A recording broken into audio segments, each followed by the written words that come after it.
Aceh adalah daerah yang dijuluki Serambi Makkah ini memiliki budaya yang kental dan warisan sejarah yang tak sedikit. Berikut ini cerita Etiu belah berarti batu terbelah, terletak di Takengon, Aceh Selatan. Di sebuah desa yang terletak di Tanah Gayo, hiduplah keluarga petani yang sangat miskin.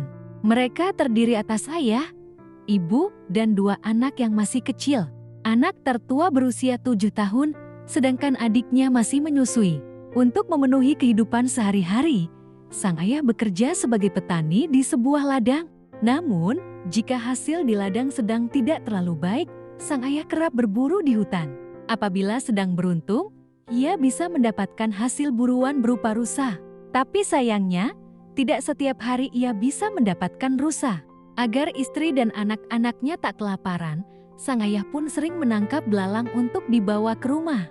Biasanya, belalang-belalang tangkapan itu diolah menjadi makanan oleh sang istri. Belalang-belalang ini sangat membantu dalam memenuhi kebutuhan makanan mereka sehari-hari maupun pada saat musim paceklik tiba.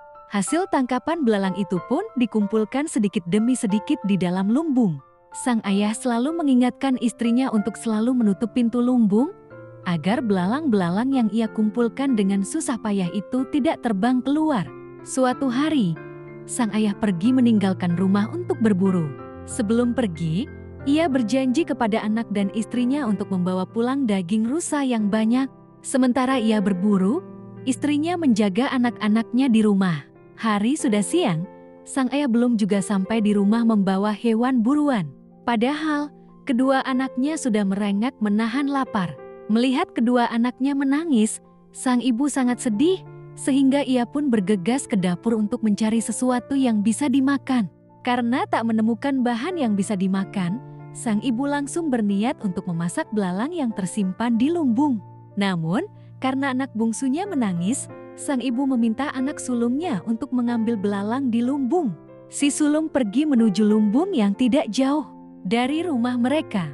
Ternyata, hal yang tidak diinginkan terjadi. Anak sulung lupa menutup pintu lumbung. Setelah membukanya, ia langsung asyik menangkap belalang-belalang yang berterbangan di dalam lumbung.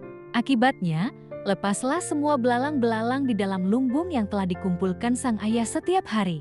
Anak sulung kembali ke rumah sambil menangis di hadapan ibunya. Ia menceritakan apa yang ia lakukan hingga menyebabkan belalang simpanan ayahnya menghilang.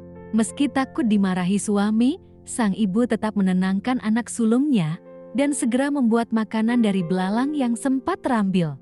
Tak berselang lama, sang ayah tiba di rumah tanpa membawa hasil buruan.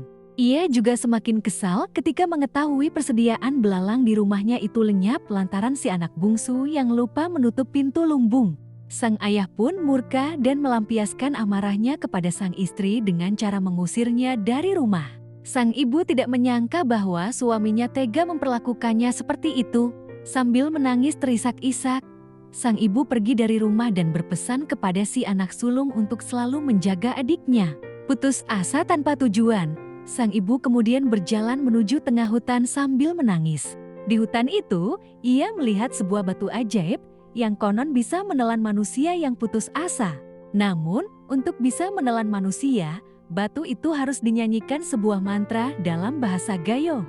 Etiu belah, Itiu bertangkup ne sawah pejaying te masa dahulu. Yang kurang lebih berarti, batu belah, batu bertangkup, sudah tiba janji kita masa lalu. Setelah menyanyikan mantra itu, batu tersebut tiba-tiba membelah dan menarik sang ibu masuk ke dalamnya. Sang ibu pun perlahan menghilang di telan batu. Tak disangka, kedua anaknya yang merasa bersalah ternyata mengikutinya di belakang. Melihat ibunya yang perlahan hilang di telan batu, kedua anak tersebut merasa sangat sedih dan terpukul. Menyaksikan sang ibu ditelan batu secara langsung, kedua anak laki-laki tersebut menangis. Anak sulung bahkan sampai meminta maaf kepada ibunya atas kesalahan yang ia lakukan. Tapi, tubuh sang ibu sudah terlanjur ditelan oleh Etiu belah dan hanya 7 helai rambutnya yang tersisa. Saat kedua anak laki-laki tersebut sedang meratapi ibunya, tiba-tiba cuaca buruk, langit gelap, dan hujan turun dengan lebat. Bumi bergetar menyaksikan Etiu belah menelan manusia. Menurut cerita warga setempat, 7 helai rambut sang ibu yang tersisa kemudian dijadikan sebagai jimat oleh anak-anaknya.